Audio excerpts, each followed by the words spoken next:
एक बार की बात है, एक शहर में एक अमीर वैश्या रहती थी। उसका एक बेटा था।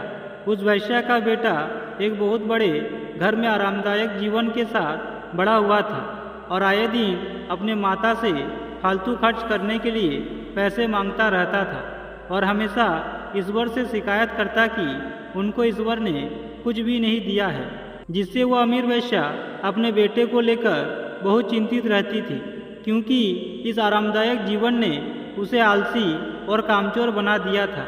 वह दिन भर अपने घर में सोया हुआ रहता था, क्योंकि वह नहीं जानता कि मेहनत भी कोई काम होती है।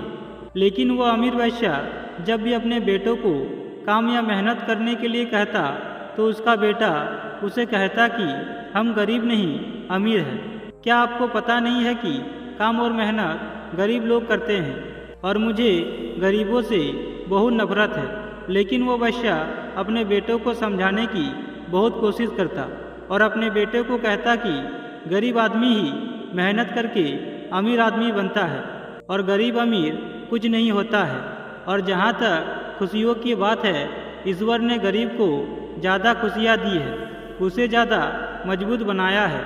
लेकिन उसका बेटा अपने माँ की इन बातों को मानने के लिए तैयार ही नहीं था, जिसके कारण वह वैश्या बहुत परेशान रहने लगी। इसलिए वह अपने बेटे को यह सब सिखाने के लिए और उसका भविष्य बचाने के लिए उसे एक गांव में लेकर गया, ताकि वह गरीबों का जीवन भी देख सके।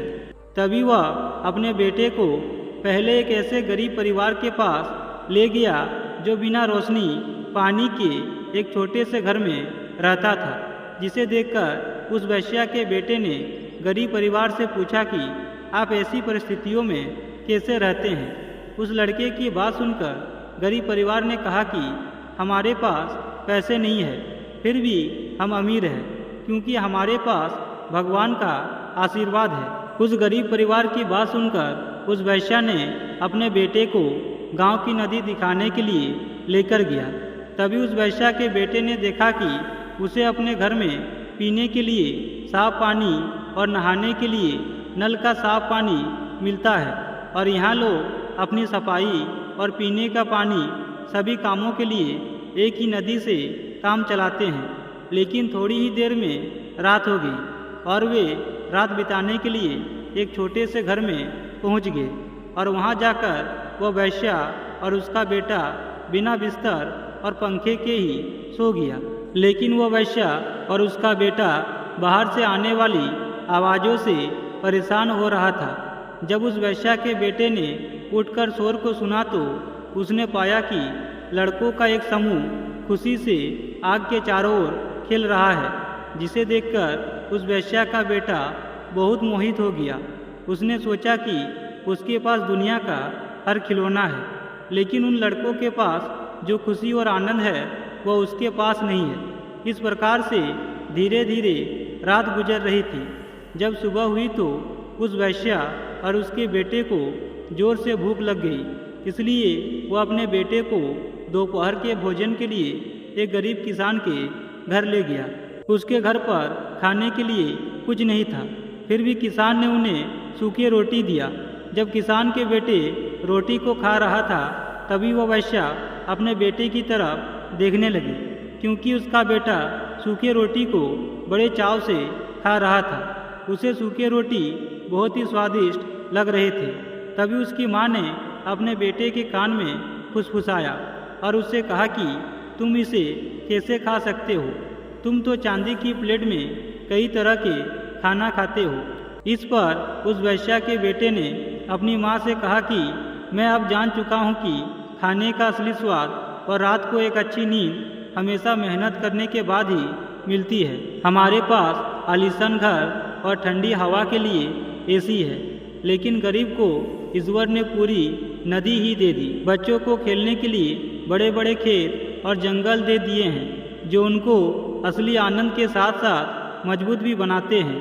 उनके पास खाने के लिए थोड़ा है, इसलिए उस थोड़े खाने में भी बहुत स्वाद है। और इस प्रकार से उस वैश्या के चेहरे पर एक मुस्कान थी, क्योंकि अब उसका बेटा असली खुशियों को और मेहनत के फायदे जान चुका था। तभी वह वैश्या ने अपने पुत्र से कहा कि हमारे पास सब कुछ है और हम अभी भी भगवान से शिकायत करते हैं, उनके पास कुछ नहीं है, फिर भी वे बहुत खुश हैं। अपने बेटे को खुश देखकर उस वेश्या ने अपने बेटे से कहा कि जीवन में वही व्यक्ति सफल है जो इन 3 बातों को अपने जीवन में अमल करता है। पहला है प्रसन्नता। मित्रों, प्रसन्नता और धन संसाधनों से नहीं आती है। प्रसन्नता या खुशी का भाव व्यक्ति के हृदय और मस्तिष्क में सदैव बना रहता है, बस इसे महसूस करना होता है। जिस व्यक्ति के मुख पर सदैव खुशी के भाव रहते हैं वह व्यक्ति दूसरों की तुलना में अधिक सफल होता है। ऐसे व्यक्ति जीवन में निराश नहीं होते हैं और विपरीत परिस्थितियों में भी ऐसे व्यक्ति धैर्य नहीं खोते हैं। दूसरा है अवसर। मित्रों, व्यक्ति को प्रसन्न रहने के लिए अवसरों पर निर्भर नहीं रहना चाहिए। जीवन में हर छोटी बड़ी खुशियों को उत्सव की तरह ले लेना चाहिए। जीवन इससे खुशहाल बनता है।